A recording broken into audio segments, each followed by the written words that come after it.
नमस्कार दोस्तों, कलयुग के चमत्कार संतों की वाणी में आप सबका स्वागत है। दोस्तों, आज की वीडियो में हम जानेंगे वरुथनी एकादशी के बारे में। ये कब है, इसकी पूजा विधि क्या है, इसका शुभ मुहूर्त क्या है, इसकी कथा क्या है और इसका महात्म क्या है। आज हम सारी जानकारी इस वीडियो में प्राप्त करेंगे।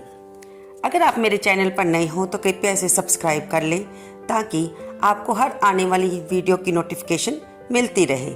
हमारे चैनल पे महीने में आने वाले पवित्र त्योहारों के बारे में, कभी कभी भजन के बारे में, कभी भगवान की कथा के बारे में बताया जाता है, जिसे सुनकर भगत जन अपने मन को पवित्र करते हैं और भगवान के नाम का आनंद लेते हैं। एकादशी का व्रत भगवान विष्णु को समर्पित है। साल में कुल 24 एकादशी के व्रत आते हैं। विशाख मास की कृष्ण पक्ष की एकादशी को वरुथनी एकादशी कहा जाता है। इस दिन भगवान विष्णु के वराह रूप की पूजा की जाती है।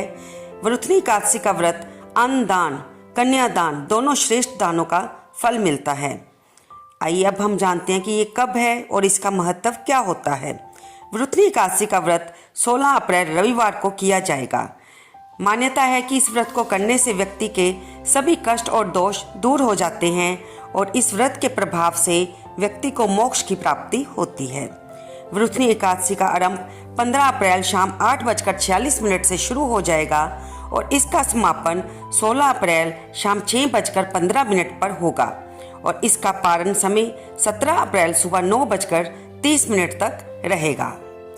वरुथनी एकादशी का व्रत पुराणों के अनुसार सौभाग्य प्रदान करने वाला होता है। इस दिन अन्न दान करने से पितृ, देवता, मनुष्य आदि सबकी तृप्ति हो जाती है।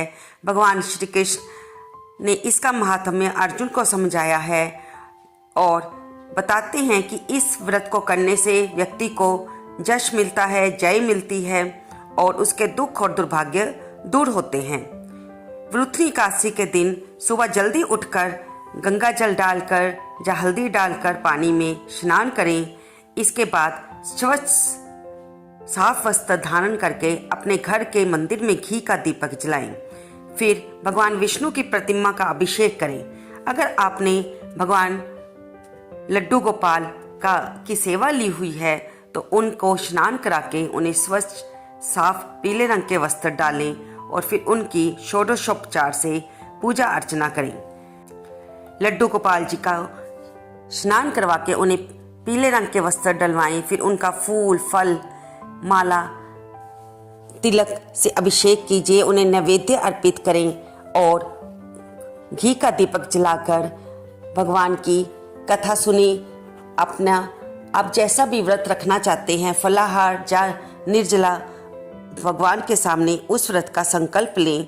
और अगर आप ये व्रत किसी मनोकामना की पूर्ण करने के लिए रख रहे हैं तो भगवान के सामने अपनी मनोकामना को कहें और उनसे प्रार्थना करें कि वे इस व्रत को स्वीकार करके आपको मनोवांछित फल दें।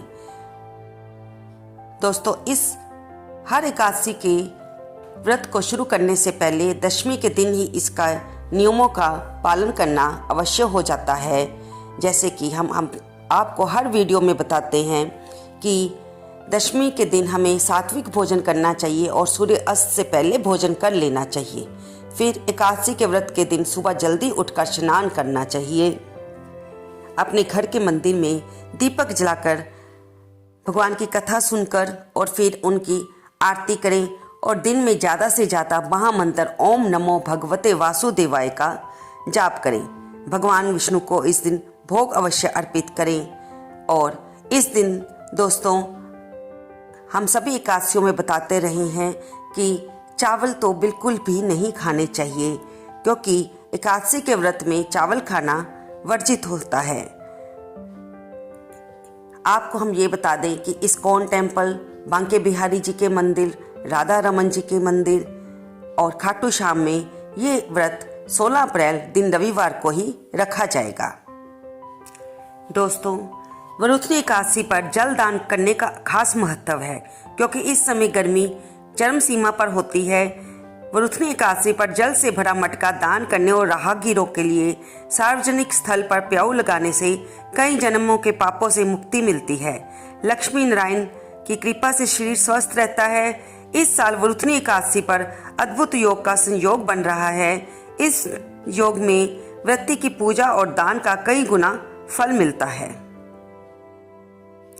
इस दिन पूजा का मुहूर्त सुबह 7:32 से लेकर 10:45 तक रहेगा।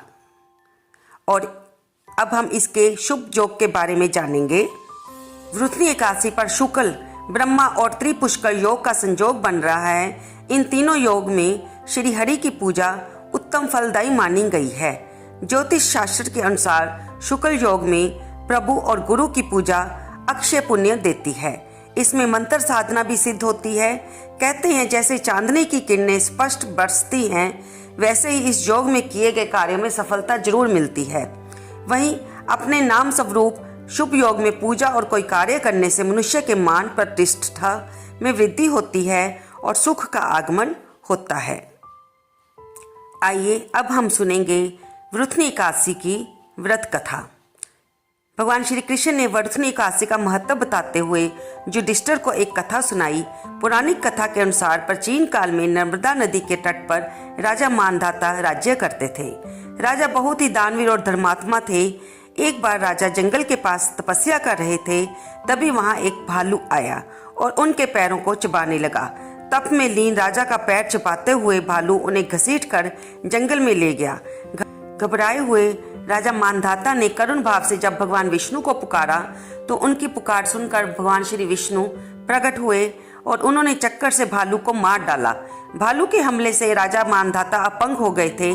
शारीरिक पीड़ा से वे बहुत दुखी और कष्ट झेलने को मजबूर थे। इस पीड़ा से मुक्ति पाने के लिए उन्होंने भगवान विष्णु से उपाय पूछा। श्री हरि बोले, ये तुम्हारे पिछले जन्म का पाप है जो इस जन्म में भुगतना पड़ रहा है। भगवान विष्णु ने राजा से विशाख की वरुथनी एकादशी का व्रत और पूजन करने को कहा। राजा मानधाता ने विष्णु जी के बताए अनुसार वरुथनी एकादशी पर श्री हरि के वराह रूप की पूजा की, जिसके प्रताप से वह शारीरिक पीड़ा से मुक्त हो गए।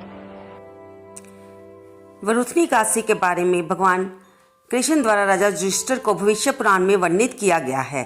एकादशी एक लंगड़े को सामान्य रूप से चलने के लिए, एक दुर्भाग्यपूर्ण महिला को भाग्यशाली में बदल देगी।